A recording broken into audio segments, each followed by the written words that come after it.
నేను ఈ powder shower to shower అమెజాన్లో కొన్నా. దీని ప్రైస్ అయితే నాకు 114 రూపీస్ పడింది. దీని ప్యాకేజింగ్ ఏదో తేడా ఉందని వెనకాల చూస్తే డేట్ ఏమో 3 months ముందే ఎక్స్పైర్ అయ్యింది. ఇది జూలై మంత్, ఇది ఎక్స్పైర్ అయిపోయి ఇదేమో మార్చ్లో ఎక్స్పైర్ అయిపోయింది.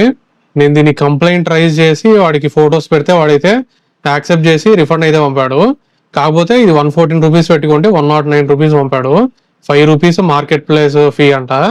వీడు అసలు ఎక్స్పైర్ అయిన ప్రోడక్ట్ పంపడమే కాకుండా నాకు 5 రూపీస్ అయితే దొబ్బాడు. ఇది అమౌంట్ ఎక్కువ ఏం కాదు కానీ 5 రూపీస్, కానీ వీడు 3 months నుంచి ఏం చేస్తున్నాడు ఇది చూసుకోకుండా. ఎక్స్పైర్ అయ్యి 3 months అవుతుంది. నేను చూసుకున్నా కాబట్టి సరిపోయింది, చూసుకోకుండా వాడింటే ఎలాగా. ఆన్లైన్లో కొనేటప్పుడు ఒకసారి డేట్ చూసుకోండి, వీళ్ళు ఎక్స్పైర్ అయినవి పంపుతా ఉన్నారు. ఇది ఎక్స్పైర్ అయిన డేట్ 3/20/25 ఎక్స్పైర్ అయిపోయింది మార్చ్లో. ఇది ఈరోజు డేట్ 13th July 2025.